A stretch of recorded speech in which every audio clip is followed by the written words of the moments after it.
Hi guys, today's video is on gemination and fusion.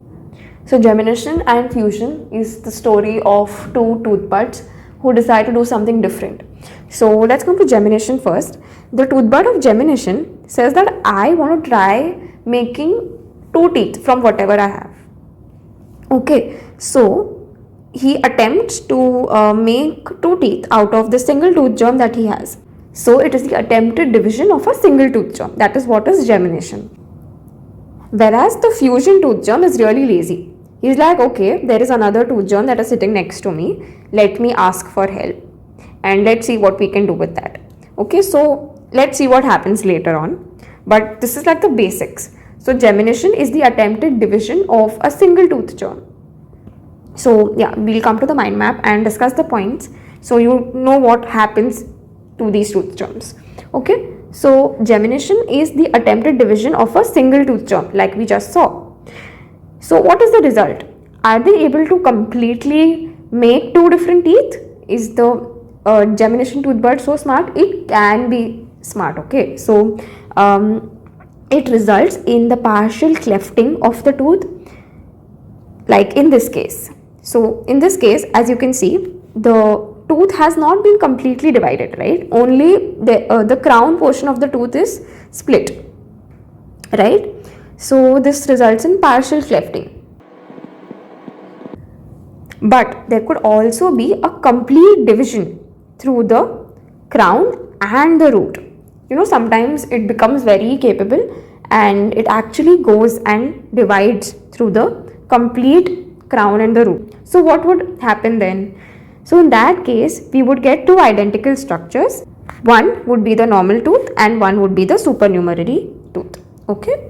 So you get two identical structures, the normal tooth and the supernumerary tooth. In this case, that is in the case of partial clefting, you just have a single root and the root canal. So it's not able to actually sit and make two different root and root canals. So it's single. So the root and root canal is single, but there is clefting in the crown of the tooth. Now coming to the enamel of these teeth could be hypoplastic or hypocalcified, obviously because the material is going to be less. So they're not going to give their full quality of the tooth. So the enamel could be hypoplastic or hypocalcified. Now coming to the tooth count. So if you count the number of teeth in this case, that is in the case of partial clefting, you would see that the tooth count is normal when the anomalous tooth is counted as 1. Alright, obviously because if you count this entire thing as 1, then the tooth count is going to be normal. So if it is in the primary dentition, you would see 20 teeth, and if it is in the permanent dentition, you could see 28 teeth. So the number of teeth will remain normal. Coming to the imaging features, we could see altered shape of the hard tissue and the pulp chamber in this case, and the pulp chamber could be single and enlarged, and it can also be partially divided. Alright, the differential diagnosis is fusion. You'll see why. Complications. If it arises in the anterior region, it's going to compromise the aesthetics of the patient. Apart from that, it compromises the arch aesthetics, and this tooth is caries susceptible because, as you saw, the enamel is hypoplastic and there is coronal separation. And since there is coronal separation, there is a higher chance for caries activity. Management. You might have to extract the tooth, or you can restore and reshape the tooth according to the morphological variation. Coming to fusion. Okay, so fusion, as we saw, is the union of two normally separated tooth germs. So these two were normally separated, but they decided to unite. Okay, so when does this happen? They say that it could happen when the tooth germs that are developing, they are so close to each other that as they grow, they come in contact with each other and they fuse. They also say that there could be a physical force or pressure which is produced during the development which causes the contact of the tooth. So it could either be because of some force that has come externally, or it could be because they were so close that they came in contact. Okay, so this fusion can vary from a single tooth of about normal size to a tooth of nearly twice the normal size. So in this example, the tooth is really large. So this is twice the normal size, but it could also be of the size of a single tooth. Okay, now like gemination, fusion could also be complete or incomplete depending on when they decided to fuse, right? So if they so depending on the stage of odontogenesis and the proximity of the developing tooth, you would see whether there is complete fusion or there is incomplete fusion. Coming to the tooth count. Tooth count will reveal a missing tooth when the anomalous tooth is counted as 1, obviously, because instead of making 2 different teeth, they decided to make 1 single tooth. So if you count this structure as 1, the total number of teeth in the oral cavity is going to be -1. So if it is in the primary dentition, it's going to be -1, that is 90, or if it's a permanent dentition, it's going to be 28 minus 1, 27. Okay. Coming to the next point, which is associated with physical force or pressure. So as we saw over here, it could be associated with a physical force or pressure. Coming to the imaging features. So imaging is basically helpful in disclosing the unusual shapes and the size of the fused teeth, and it may show unusual configuration of the pulp chamber and the root canal. So the pulp chamber and the root canal can be unusual. Differential diagnosis. So if you look at the crown of these 2 teeth, don't look at the root. If you look at the crown, so clinically you're not going to be able to differentiate whether this is gemination or fusion, right?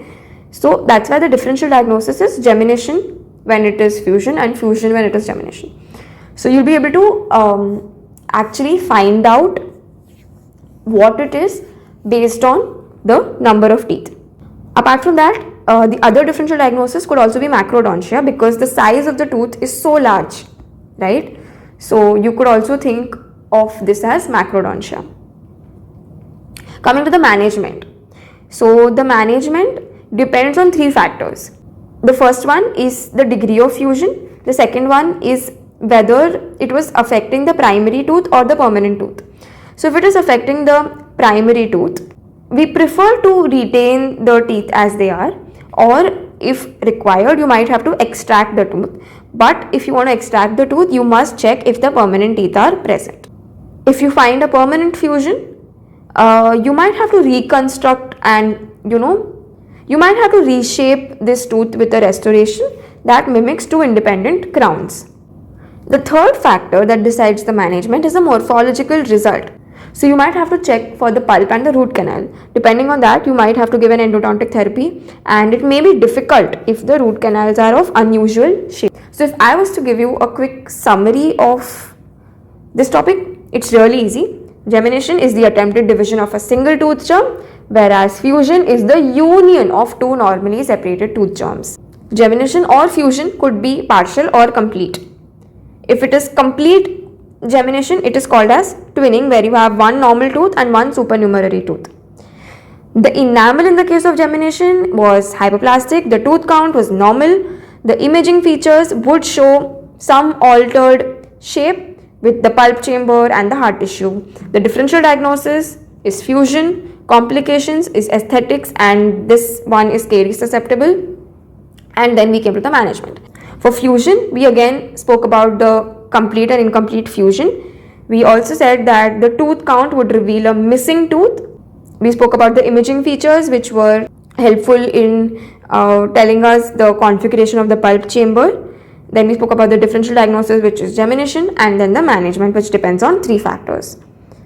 So this is it about gemination and fusion, and in the next video we will talk about the other alterations in the shape of the tooth. If you like this video, give it a thumbs up, and you can tell me which topic you would want to see another video on. And if you like the idea of mind maps and you want one for yourself, you can DM me on Instagram or Telegram or on YouTube itself, and I'll mail you the mind maps. So there are a lot of mind maps that I've made. So go ahead, ask me for the mind maps, and see you soon. Bye.